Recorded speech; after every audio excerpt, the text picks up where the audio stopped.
Now that we've heard from both the optimism and pessimism sides of the spectrum, our next panel will be the highly anticipated debate, Resolved, Technology is Destroying Democracy. Undermining Democracy. Undermining Democracy. And I will turn it over to our moderator, Silicon Flatiron's Coordinator of Spectrum Policy Initiative Coordinator and Executive Fellow, Pierre de Vries.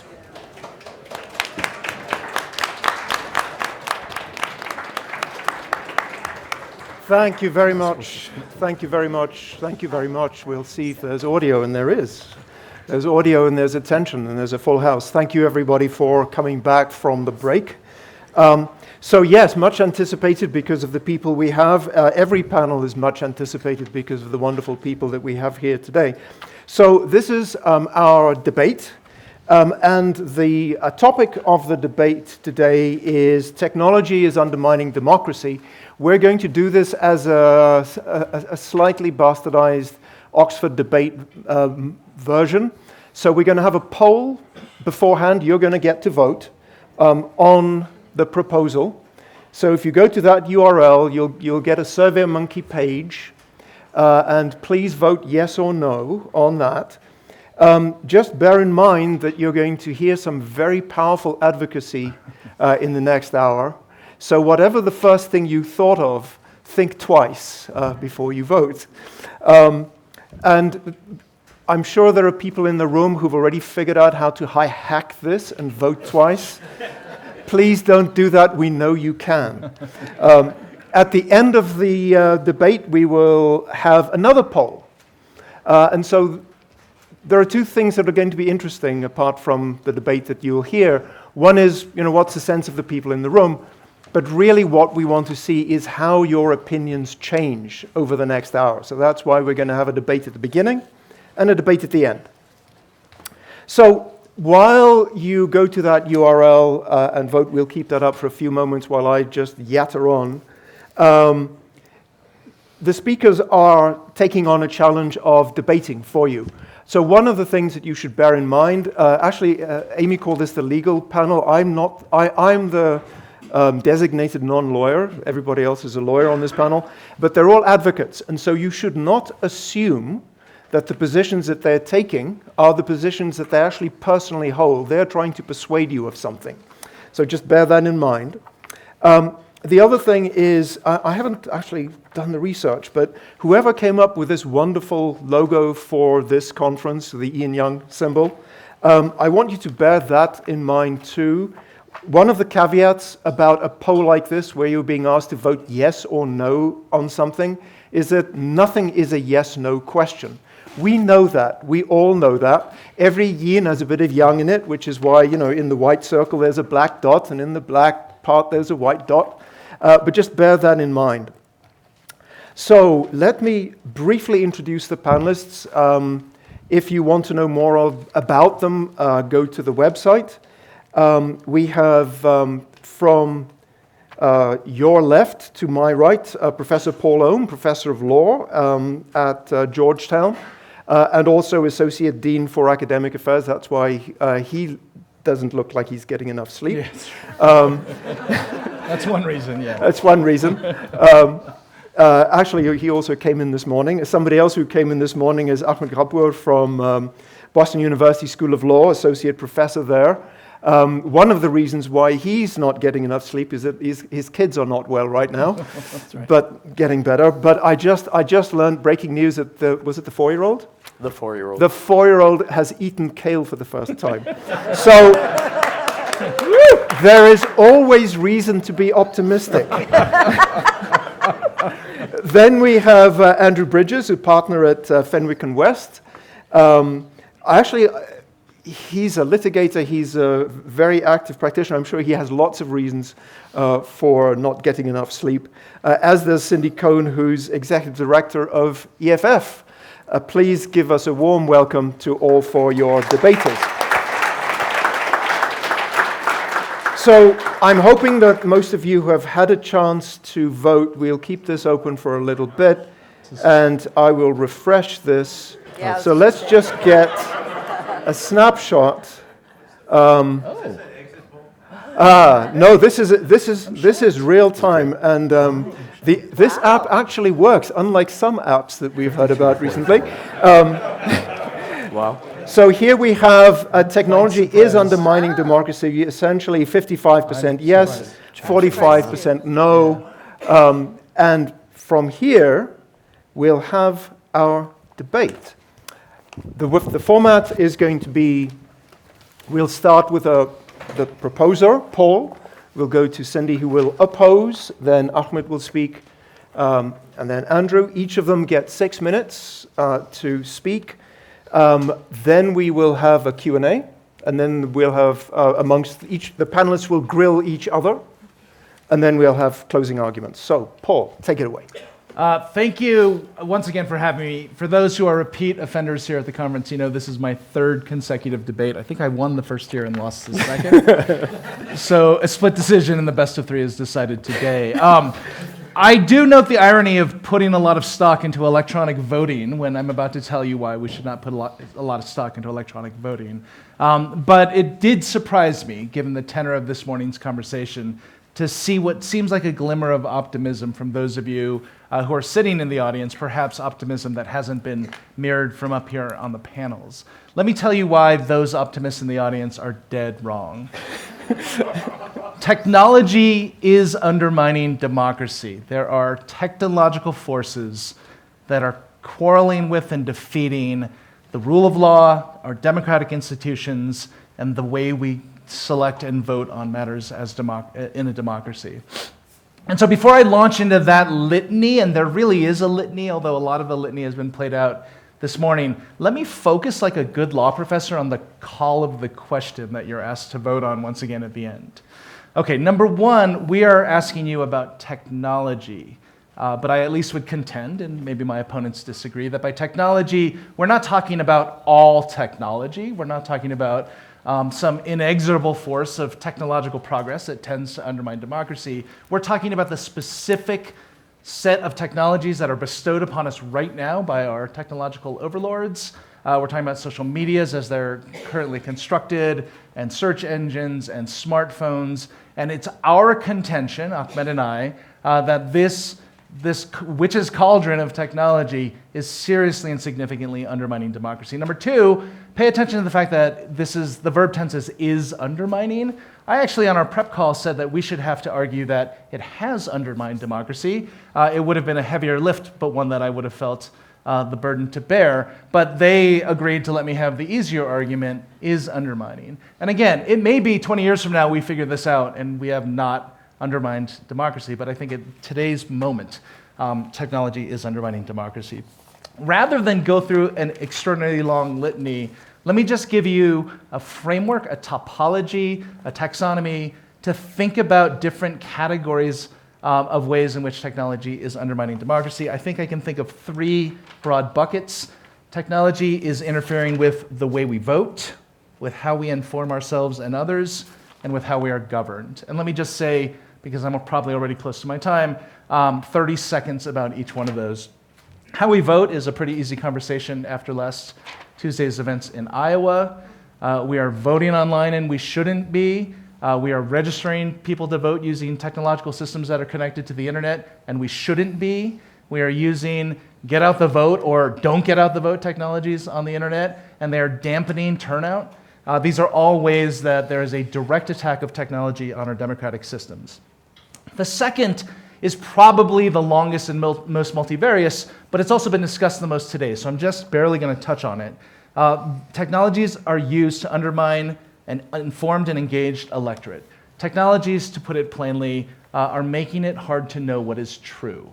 So in an age of disinformation, in an age of fake news, and as we heard, in a specter of deep fakes, and it's not just visual deep fakes, there will be artificial intelligent bot deep fakes, so you're not even sure that the person you're quarreling with on Twitter is actually a human being. In the wake of all of that, I think we're in for a pretty profound epistemological crisis where it won't even be possible to know what is true or what is false. Like I said, we have touched on this a lot today, but I hope, especially the middle part where we get to interrogate one another, we can really drill into things like echo chambers and filter bubbles and the research around how all of those have unspooled. Number three, and this is in some ways taking perhaps a little bit of liberty with democracy, but I would contend that part of being part of a functioning democracy is having democratic institutions and this funny thing we used to call the rule of law. And technology has undermined all of the above. Look no further than what's happened to privacy and surveillance. It is now the case that every one of us is being tracked in a kind of intimate, minute-by-minute way by companies you've never heard of, governments you have heard of, your own and foreign. And so what will that do as the kind of realization of the surveillance state that we've created to your individual choices, the things that help you develop into an informed democratic participant? Are you going to not go somewhere where you would go, or say something that you would say, or be with someone that you would be with? 1 minute. Okay, and let me tell you two other ways then that technology is flouting this thing we call the rule of law. We basically now have large corporations, platforms are perhaps the biggest sinners, but they're not alone, who act like nation states. They hide behind legal immunities, they have a lack of transparency, they have figured out how never to pay taxes when they have misdeeds that are brought to light. They've learned that all they have to do in a very Trumpian way is put your head down, apologize a few times, and the storm will pass. And last but not least, we've given disproportionate power to individuals, to harassers, to trolls, to hackers, to botnet farmers, individuals who have the capability and capacity to quarrel and tinker with the lives of millions, if not billions, of people around the world. There are forces that are defeating the rule of law at every turn. And frankly, given the theme of this conference, I'm pessimistic there's much we can do about it. Time's up. 6 minutes and 4 seconds. That Hey, is hard to beat. You can have 4 more seconds. Thank you, Paul. Go ahead. He yields his time. Good afternoon, everybody. I have to give a big thank you to Amy Stepanovich, and I welcome the Stepanovich era here at Silicon Flatirons. Especially because of the seamless way that she created just an amazing range of diversity on these panels. That is not easy, and she really double, triple axle landed it with this conference. And I also want to hand it to her because I told her the last time we talked that as one of the people who spent the last 20 years telling everybody it could go terribly, terribly wrong with technology, I felt like my project for the next few years was to try to actually point the way out and to be optimistic, because I don't think we can build a better world unless we can envision it. And so she took me up on it and made me defend this position right now. So, the posit here is technology is destroying democracy, and the central word in there is technology, right? I have a news for you, my friends. We have met the enemy, and he is us. Don't blame the poor ones and zeros. They didn't do this, we did. And we have to take the responsibility to fixing it. And by blaming technology, I think we're engaging in a gigantic process of having lifted up a rock and found a bunch of maggots underneath, blaming the hand that lifted the rock, as opposed to trying to figure out why we have so many maggots in our homes. So I want to talk a little bit about misinformation, a little bit about algorithmic targeting, and a little side note of election security. And all of these are situations in which I think we are blaming the technology when we should be blaming the humans and asking the much harder questions about how we fix some problems in our society. I only have 6 minutes to start here, so let me start with misinformation. And let's, one of my favorite actors is Matt Damon, and so let's science the shit out of this for a second, shall we?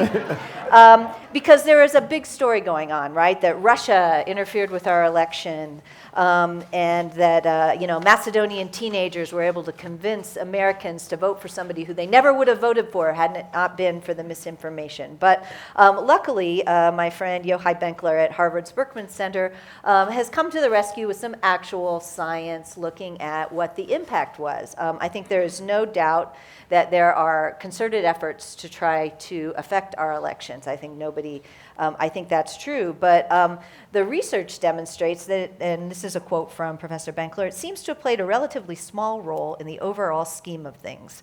The idea that the Russian attempts to impact our election had a meaningful difference in the outcome of the 2016 presidential elections are, and I can't do his accent, but thin and speculative.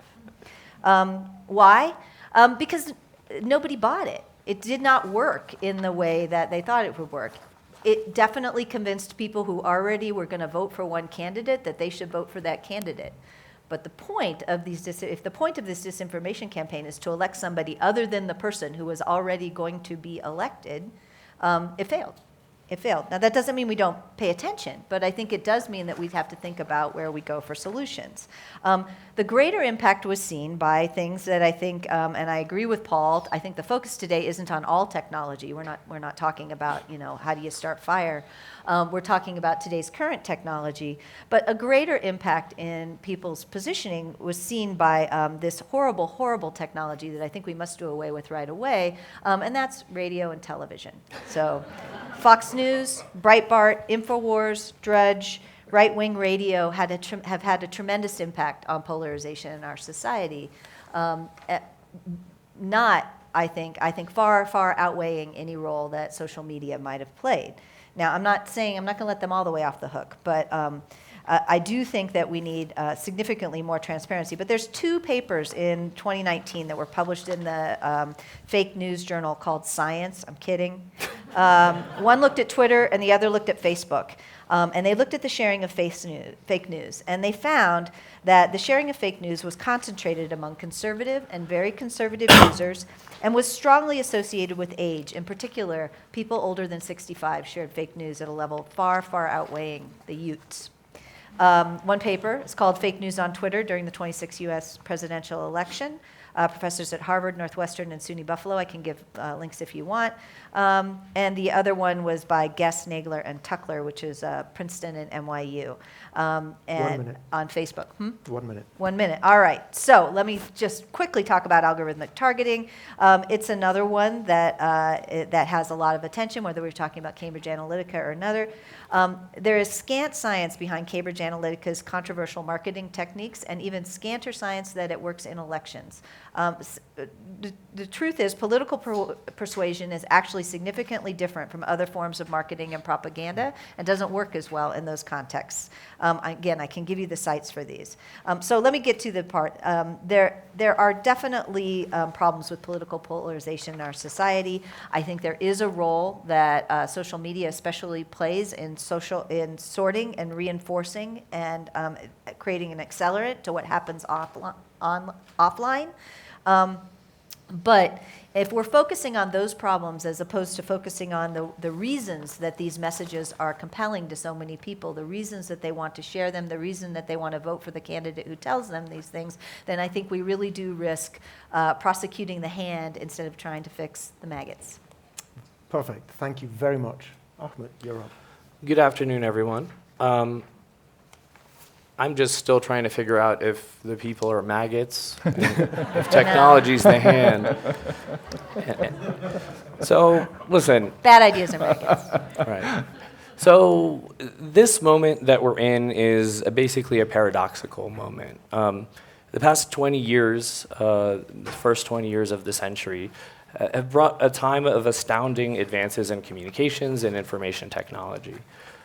Digitization, mass accessible video platforms, smartphones, social media, billions of people gaining access to the internet, and so much more. So all of these revolutionary changes imply a profound empowerment of individuals, right? We can all agree on that. That's the implication. And that the empowerment is one that provides exponential access, or exponentially greater access to information, tremendous ease of communications, data sharing, and formal tools for networking across the globe. Yet despite all of these changes and all of these advancements, democracy, which is a political system that is based on the idea of empowering the individual, has in very many ways stayed the same, or actually become stagnant across the world. So why is that? Why is the viability of existing democracies suddenly called into question when we've got such individual empowering technologies proliferating and growing exponentially. What might help us make sense of this inconsistency? So I think that what we need is a shift of focus. Rather than looking at the hands and the maggots, perhaps one thing we could do is think about, rather than the cool things that technology enables us to do, maybe we can think about the mental, social, and linguistic pathologies that technology might actually hoist upon individuals that it purports to empower. And by extension, how that in turn influences society. So it was John Adams that famously wrote that democracy cannot be preserved without a general knowledge amongst all people who have the right and the desire to know. In fact, the whole premise of democracy is that it's safe to leave these important questions to the court of public opinion. But the question is it safe to leave important questions to the court of public ignorance? I argue not. And in this moment, not only has technology diluted our ability to access credible sources of knowledge, it's actually pacified our very desire to think critically. And it's laid the groundwork for what commentators like James Brittle might call the new dark age, or an era where our understanding of the world and the world around us diminishes as the world becomes increasingly complex. So in this sense, you can think of technology as inducing people to give up their autonomy, challenging them to make a real effort to assert and defend what John Stuart Mill called the freedom of mind.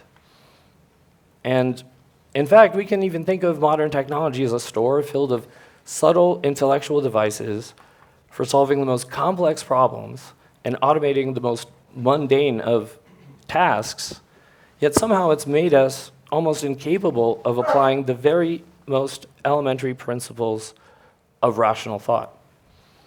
So at the individual level, our personal choices are becoming personalized choices.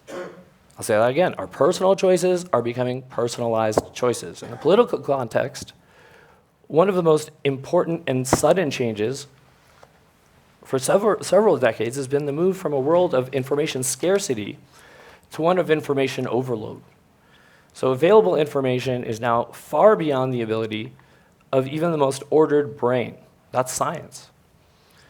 And since we can't categorize the information out there under any organizing principle, we live in an era of fragmentation and an overwhelming array of options.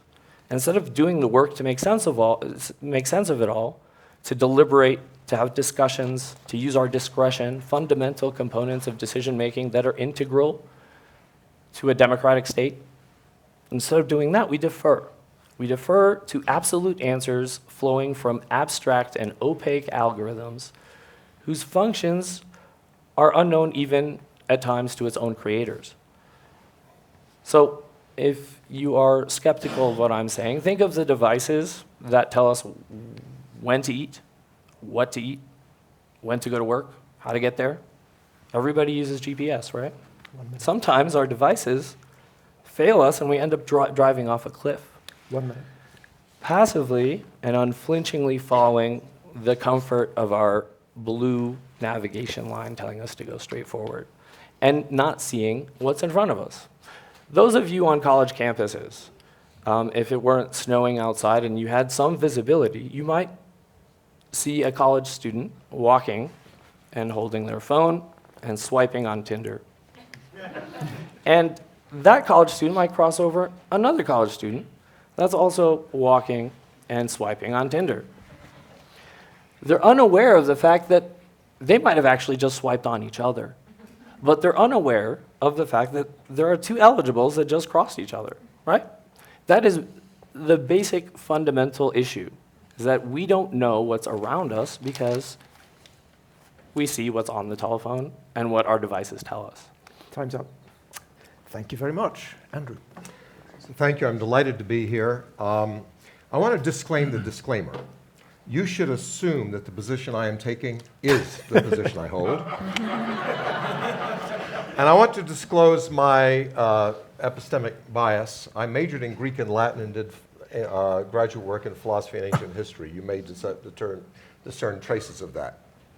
In July 2010, I was in Syria, Aleppo, Damascus, Palmyra, 7 months before that country blew apart.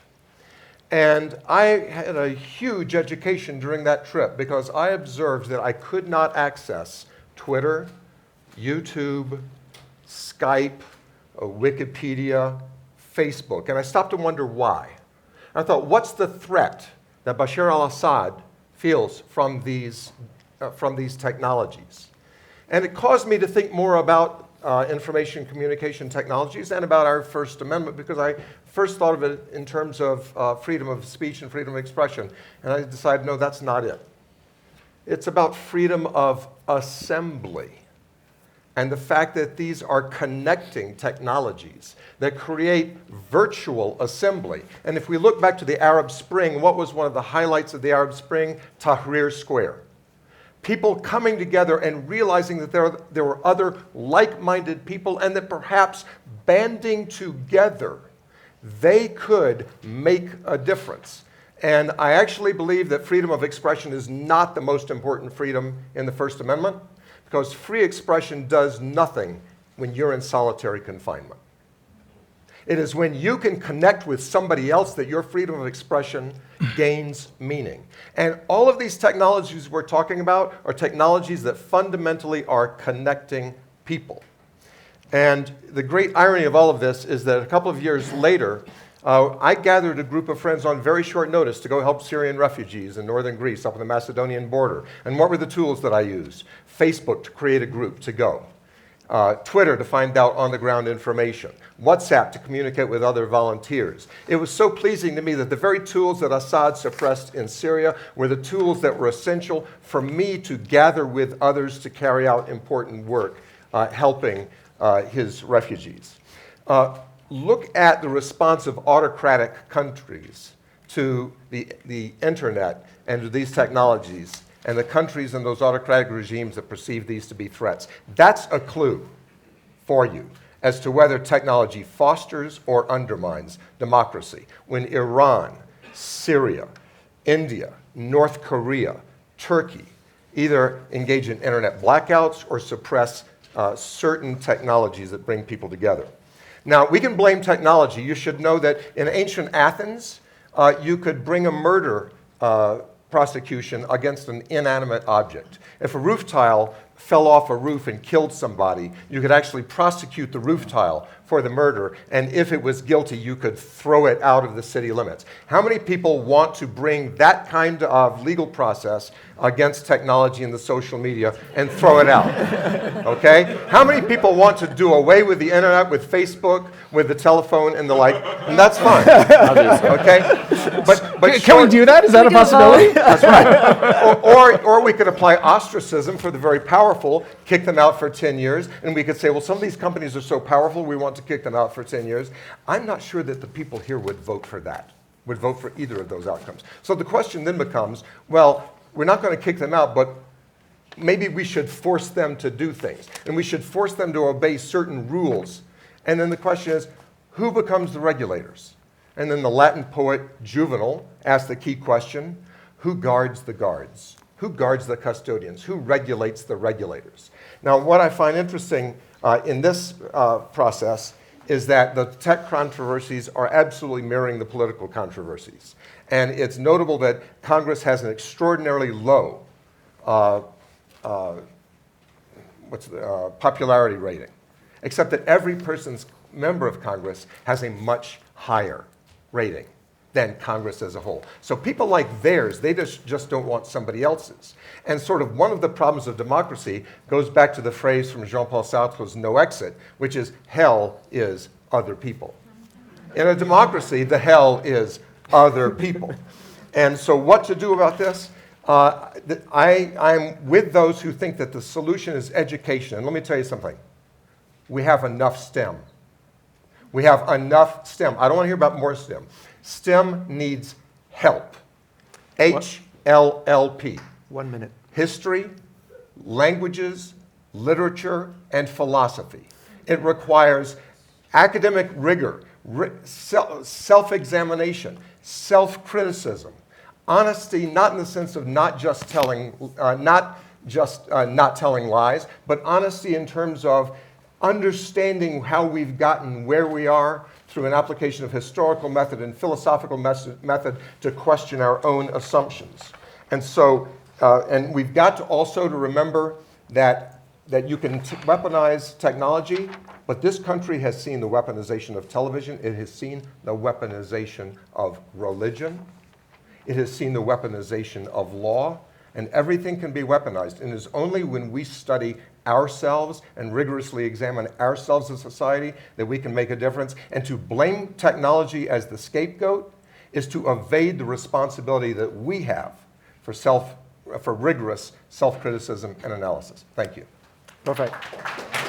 Round of applause for all four. What was amazing about that was that all four speakers kept to time. Wow. I'm very impressed, very grateful. So we're moving to the next phase. Since I'm not a lawyer, I can't call it cross-examination because I'll take the wrong meanings, but each side gets to quiz the other. So we get to test the argument. So we'll ping-pong from one side to the other. So Ahmed and Paul, you can start asking a question of Andrew and Cindy. Kind of a free-for-all, right? No, we'll take turns. And if I like if I raise the intonation at the end of my long speech, that qualifies as a question, right? I'll do my presiding judge act, and it's like, no, thank you, counsel, So that's this enough. question is directed at Andrew. I think the Athenian tile you referenced has a lot in common with the 2010 internet you also referenced. Both are kind of relics of a different time, a simpler time, a time when the costs and benefits and risks were very different than they are today. And so as you think about Tahrir Square, this is my question.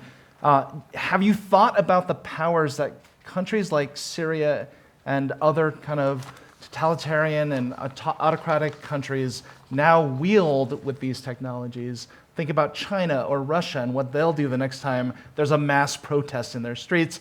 Did you see the New York Times article which took cell phone location information from the Women's March and from the Trump protest and identified who the Department of Defense people in the audience were, who the White House aides were, because 14 different companies have that granularity of information and they sell them to the highest bidder. So what happens in 2020, the next time we have one of those in a country like Syria?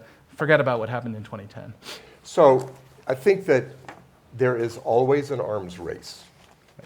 And we can't say that because some actors are deploying technology in anti-democratic methods means that technologies are anti-democratic. I represent virtual private network companies. And you know who really dislikes them? Hollywood. Because it doesn't want to interfere with the deals that Netflix may have with geolocation and different licensing regimes. We have to recognize that there are many fixes that people can bring to bear, and the question is, how are we going to regulate the conduct that underlies technological abuse? How do we deal with international jurisdictional rivalries and varied worldviews that make global governance difficult? These are difficult questions, but to me, these are not questions that cause us to blame technology, because again, we're going to dodge the question. Let's blame the people who have failed to exercise restraint and who have used them for leverage to make these strong even stronger. So, question from this side. You have a question? Well, you go ahead. I was thinking too much on that. So Ahmed, I guess what I'm taking from your position is that we just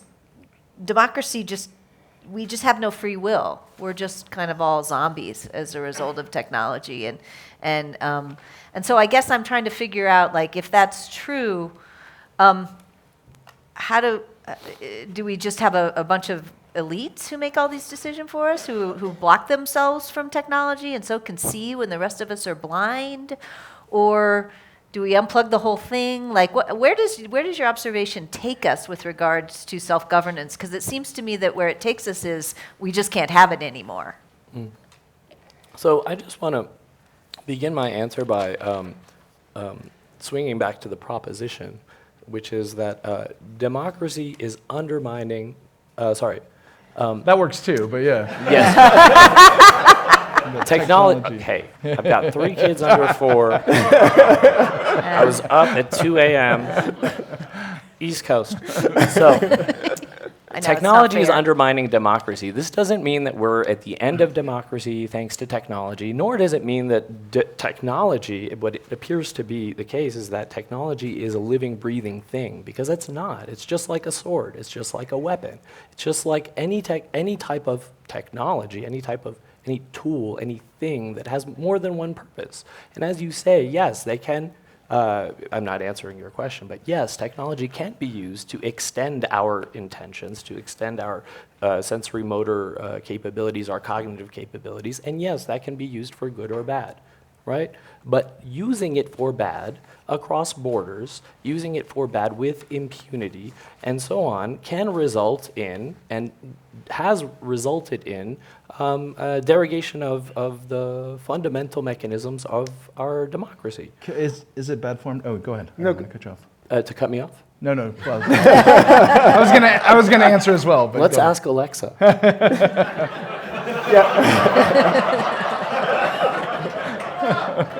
But, yeah, so the question is, are we turning into zombies? We're not turning into zombies, but we are slowly, at least in my view, losing some free will. We are. The idea that there are documented cases of people using their GPS and driving off a cliff or driving into a pit, getting injured for not looking in front of them should be proof positive right there. The idea that we are talking about how we're going to regulate all of these technologies should be proof positive that these technologies are in fact undermining democracy. It doesn't mean that there's no solution, and it doesn't mean that we're in the theater shouting fire or in the Silicon Flatirons doing the same, right? But what it does mean is that there are these negative impacts of technology on the citizenry.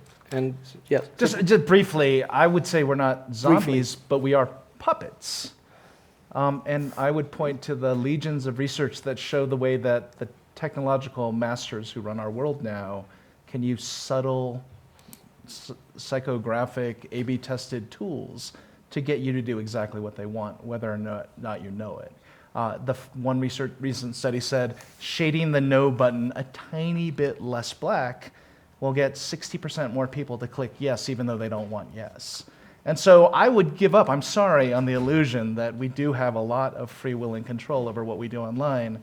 It's been taken away from us by our puppet masters. Good. So now I'll take away the end of that answer. Yeah. You guys get to ask them a question. Do you want a question? I was not thinking. Okay, let me ask a question. So Cindy, if I extend the line of the argument, or one of the arguments I heard you making, and maybe you want to extend the line, it would mean we literally have nothing to worry about in the next election from Russian and Chinese interference. That, especially now that, in addition to knowing that the president is probably inviting it, that we should, drop our defenses and focus on other problems, because for some reason what I heard in your question is that we are so resilient and immune to the type of fake news and disinformation that all of us witness on a daily basis on social media, that we have bigger fish to fry, more important problems. Is that what you're calling for? Well, no, I would say a couple of things.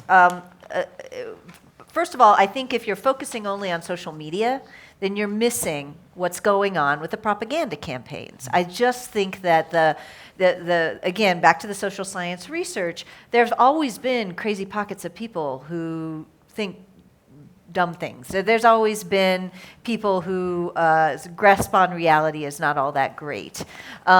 What tends to be the bigger driver, and again, I don't have that research right at my fingertips, although I think I did, but anyway, is when those ideas are reinforced by more trusted, more mainstream voices. So a bunch of people talking in a 4chan forum to each other about bad things is not what makes changes that affect democracy. It's when those messages are echoed by Tucker Carlson, when those messages are echoed by the President of the United States. And if we're focusing on technology as if technology is the problem and our solution is to try to change how the technology works through things like censorship and more tracking, which you mentioned surveillance as a problem with technology. I think surveillance is a problem with people. Don't blame the poor ones and zeros. They didn't want to track you. They just got written to do it. If you focus on the part that is the social media part of this, then you miss what's going on in the propaganda, and you miss what the actual force multiplier is that begins to impact democracy. And that has to do with other technologies and other parts of society. So I just worry that because we are tech people, and tech is new, that this whole problem is being framed around tech when it's actually not fundamentally about tech. Tech may have a tiny piece of it. But if we focus on tech as if it's the problem, first of all, then we think when we've solved tech, we've solved the problem, and we're going to be surprised at the next election, because that's not going to happen. But more importantly, this is a problem that is much bigger than technology, and if we only focus on the tech piece of it, we're going to miss what's really going on, and we're not going to solve it. Do you want to have I'd like a to question? just, or? let me just add one Okay. thing, if I may. Sure. Briefly. Cindy said that Trump and Tucker Carlson were echoing. I'm not sure I agree with that. I think they're instigating. And I think a lot of what you're seeing on social media is actually the amplification of what is coming from the major sources of power and the broadcasters, particularly Fox News in the United States. Yeah, I would take his friendly amendment. I actually think it works both ways. Okay, good. Yeah, I think there's a subtext here, which is let's beat up on the conservatives. It'll be interesting to get another angle on that. Can we have a question from this side for that side?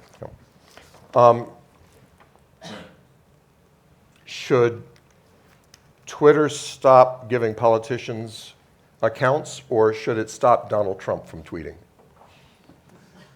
It's an interesting question, because until now, I would have assumed that you would have asked us, should we take this thing that evolved through natural history and became Twitter, right? Because it's a thing and not people, and completely disregard the way it's been developed and the way it's been designed and the way, frankly, it has been made to be weaponized.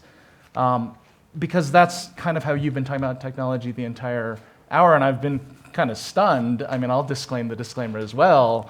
I really believe in the side I'm arguing for, and it comes from a deep belief that technology, we too often will forget, is a product of individual human being design. And with these companies, quite often a cult of personality, which goes back to the value systems of one white man, right? And so, yes, we should change the way Twitter operates. Absolutely. I actually like both of your proposals.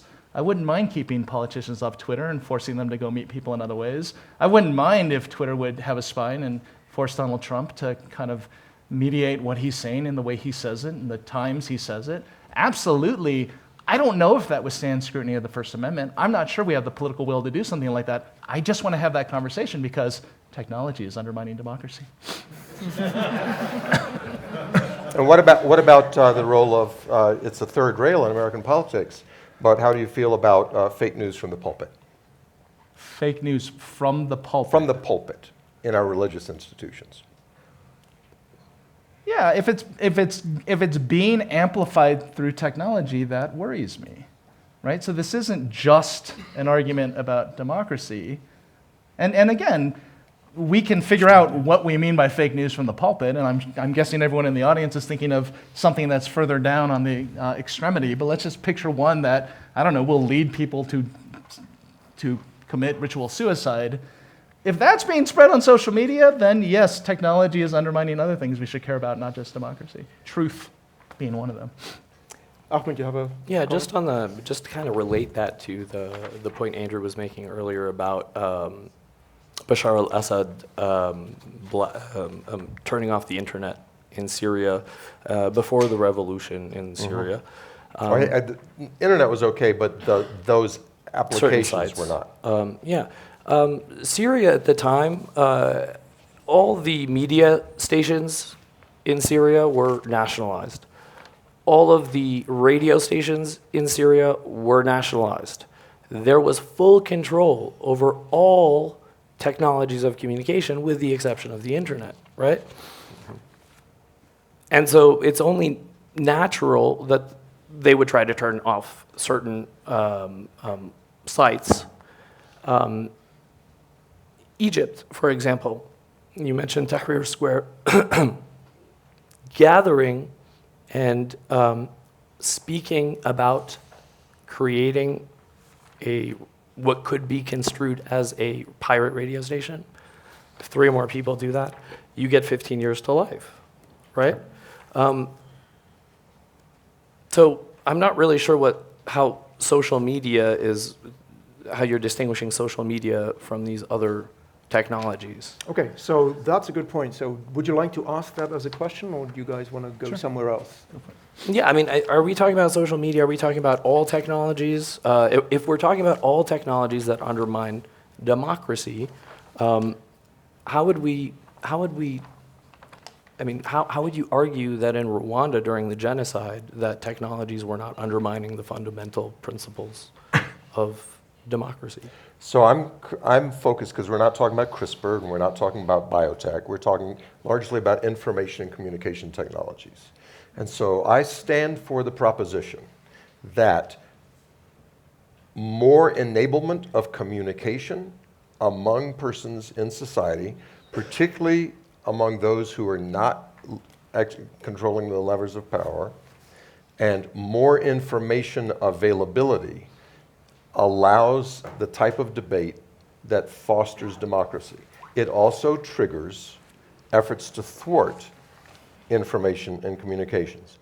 You were talking about the example of Google Maps, somebody drives into a lake or drives off a cliff, right? But there have been parents who would have advised children to do the equivalent in their lives, but children had access to the internet, can go and read something on Wikipedia and realize that what their parents are saying to them is not right. Children who can think for themselves against what their parents want to restrict them to know. The internet within a family dynamic has empowered children to say, I don't have to know only what my parents choose for me to know. I can know more. That's democracy in a microcosm. It's empowerment of people to think independently and to coordinate and connect with other people. And I think that is vastly anti-authoritarian.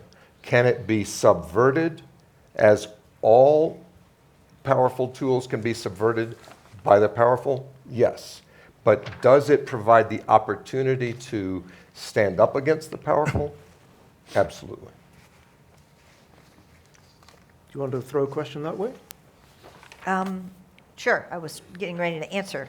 Oh, no, please. No, he keeps doing these mic drop moments. I don't even say anything. My partner kicks ass.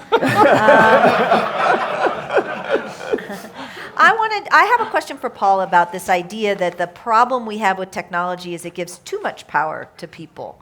Sure. And of course, he picks out just certain people, the hackers, who, by the way, are my people, but also harassers and other evildoers. And I'm wondering why, democracy is supposed to be based on this idea of self-governance, right? And I just think I'm having a hard time squaring your what I hope is a support of democracy with the hatred of the people who are supposed to be self-governing.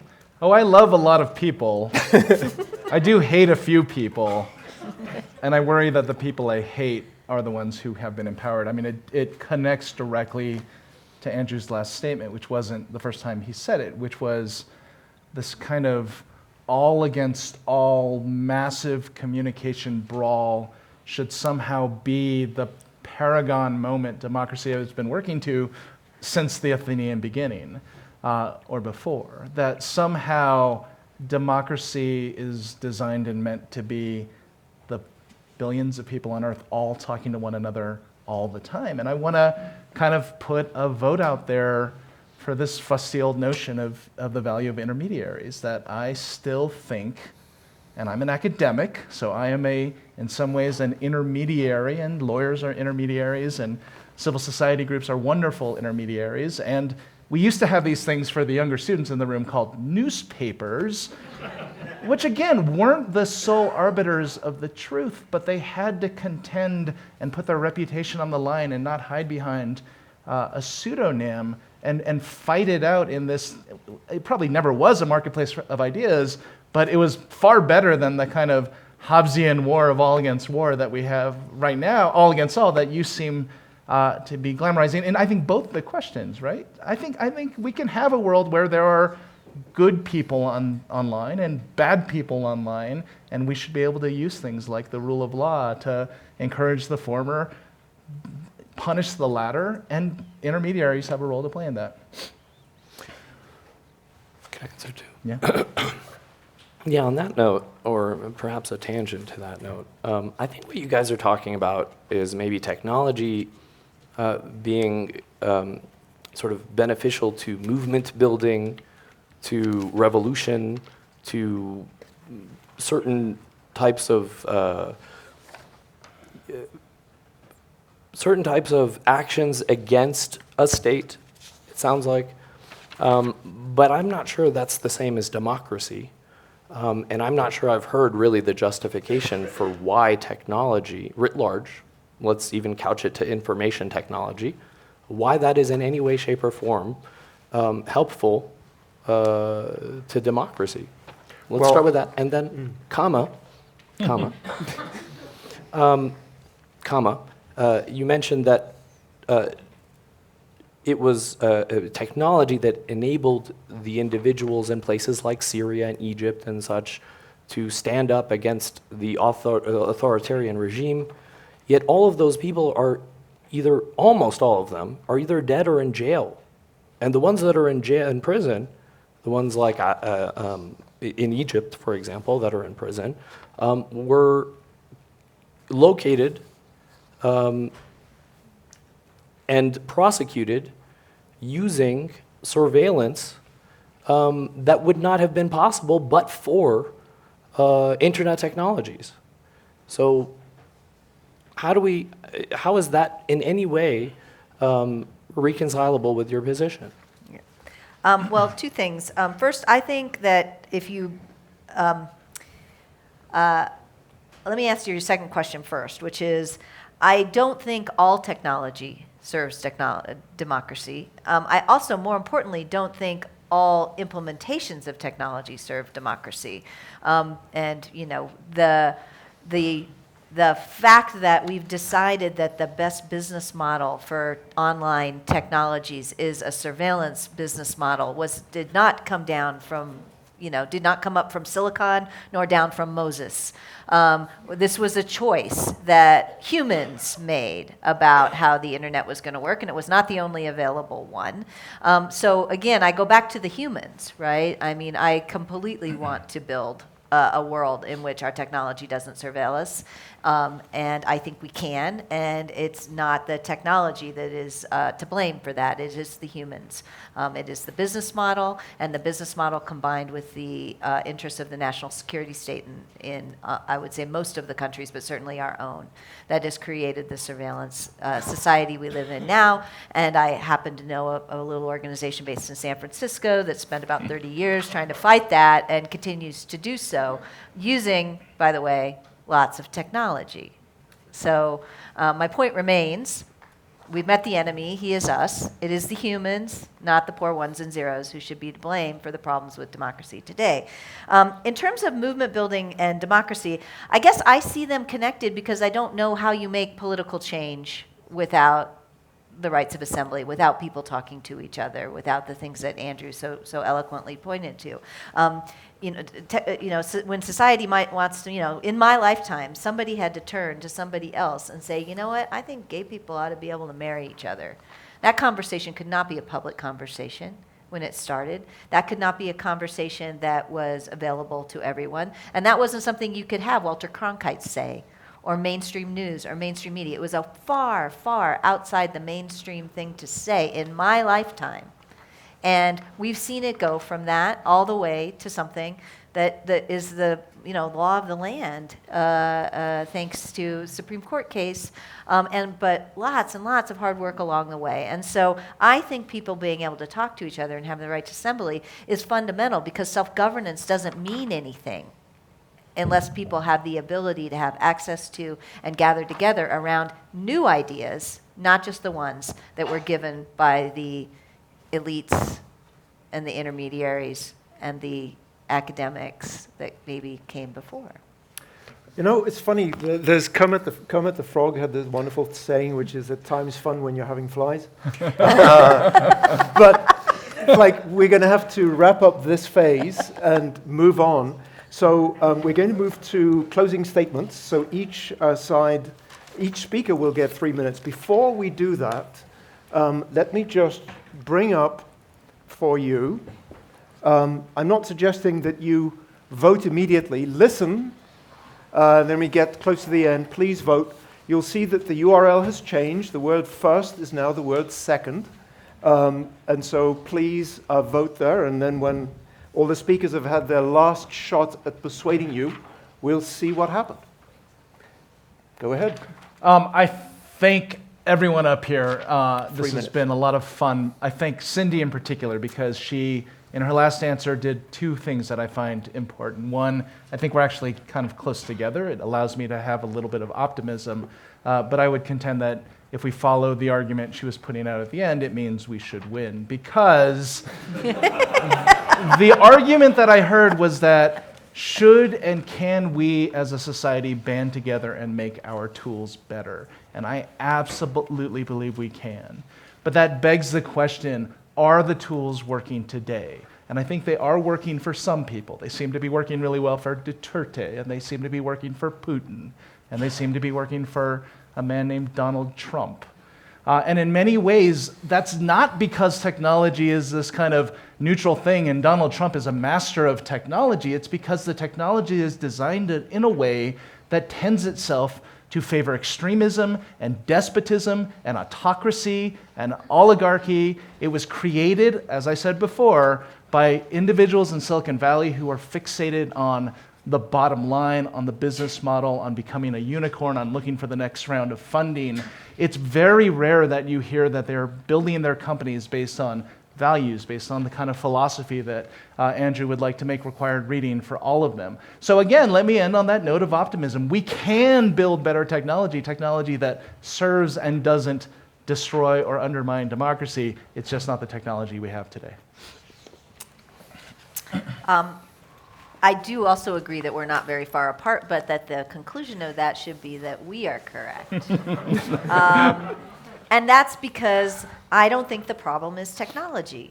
If you're focusing on technology, you're focusing on the supply side of the information, and you're not looking at the demand side of the information. And it's true that our frame of reference here, I take Pierre's point, that our frame of reference here seems to be that the wrong person got elected to the presidency because a lot of dumb people voted for him. And I don't think that's right. And I actually think that unless we look at why people, and a lot of, I guess, let me take it all the way. A lot of dumb people voted for the wrong person because they were convinced to it by technology.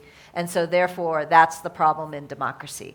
And I think that that does a huge disservice to the people who made the choice that they made, even if I disagree with it, to think of them as puppets or zombies or anything else. These are people who I think are making a rational decision based upon what their world looks like. And if we're blaming the technology for that, we're not looking at what they're actually saying. So I think we can build technology that supports people. I definitely think that there is a problem with the surveillance business model, but the problem isn't with the technology, it's with the business model. The problem that we have is that we have technological businesses that are based on the idea that they try to keep you on the platform as long as possible. And, spoiler alert, keeping people pissed off and polarized will keep them on the platform longer, which raises the revenue of the companies. We need to figure out how to get at that underlying problem. Certainly EFF supports privacy legislation. We've supported it since long before it was cool.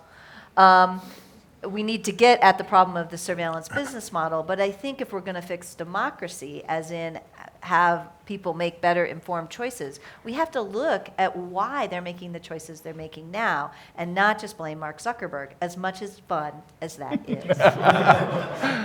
All right.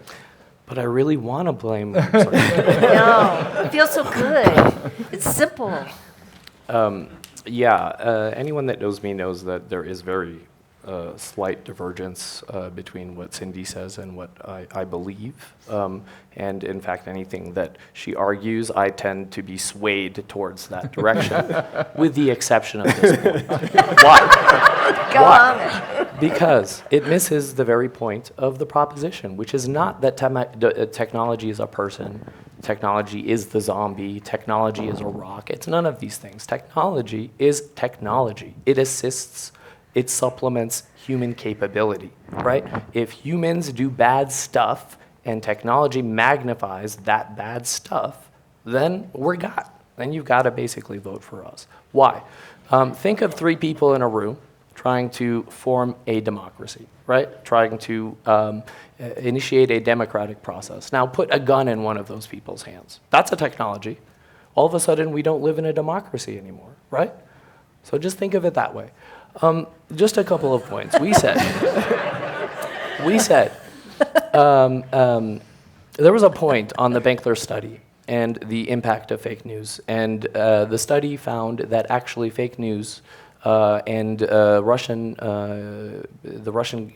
election interference campaign did not sway votes. And that's not the point. The point is that the fact that the Russians interfered in our democratic in our democratic elections, has caused us to lose faith in the ability of those elections to deliver results. It's not the point as to whether or not, I actually agree. I agree. And my first sort of objection was there's no empirical proof that the interference did anything. But there is proof that many of us now are either disenchanted by the voting process or have lost faith in it. I've also heard from both of our opponents that it would be nice to build a world in which technology does not surveil us, in which technology is used by those that have the qualities of leaders of the free world. And I think that's terrific. Call me when they build it, and I'll change my mind on the proposition. And then finally, the rights of assembly. Again, we were talking about people. It's people that create change, not technology. The people all across the Arab world were gathering in spaces in real life to actually have conversations before using Twitter and Facebook to initiate a tactical protest.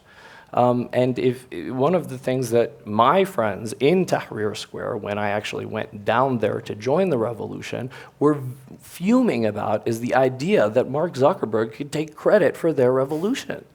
Come on, guys. Like, how Western is that? Really? Okay. Time's up. Counsel, last word. So I think the fundamental paradox here is that we're talking about information and communication technologies that are extraordinarily popular. Why did the Facebook rival Path fail and go out of business? Because you could only connect with your 25 or 50 best friends. In fact, people wanted something much more powerful. People complain about Facebook, but they want it. They complain about Twitter, but they want it. They complain about lots of technologies, but they want them for themselves. Maybe not for others. So the question is, do people need to be saved from themselves? That's sort of the fundamental question here. And what rules will we have to regulate technologies so that people don't get exactly what they want? And the notion that we're going to find somebody who's going to save people from themselves and find somebody who's going to bring or find rules that will bring order out of this messy, chaotic, democratic process. I'm not saying they're advocating it, but this is the same toolkit that authoritarians have used to bring themselves in power who've come in as very, very popular figures. What's the fix? How do you save people from themselves? Education. It's more anthropology majors, as Phil Weiser pointed out, developing empathy, perspective, understanding of history, getting people to connect in positive ways through education. And we should be looking at education as the lever here rather than restrictions and control of technology. Thank you very much. Was this good or was this good?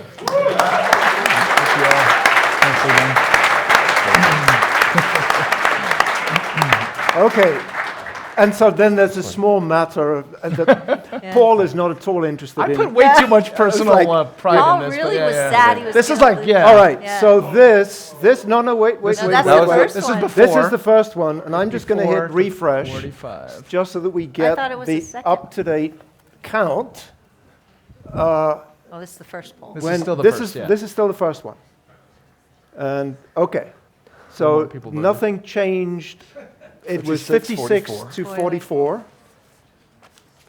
And the votes were 100. 100 votes. 11%. 56 votes. 56 to, wow, even I can do that math. All right. Guys, that's what a STEM education But gets that's you. just still, those are That's just still the the first one. percentages again. All right. No, so that's only I two think people. that's- That's 100 only two votes. people. It's That still was the same fake thing. news. I don't think it was just 100 That was votes. fake That news, seems exactly. really convenient. Fake All news. right. So now we hold our breath while the pigeons come in. No, no, Hey, no way. no way, No way. no way. Nicely done. Well done. Rigged! Wow. Rigged! Rigged election! Wait. Rigged election! You don't have faith in democracy? I'm Wait, confused. I want a risk limiting audits. Did you guys have, we have paper backups. We need a risk Wait, you guys limiting audit. You have no faith in the technology? You think the vote's not valid? We didn't talk about election technology. That's a whole other kettle of fish. I know. All right, and we have break time. Great.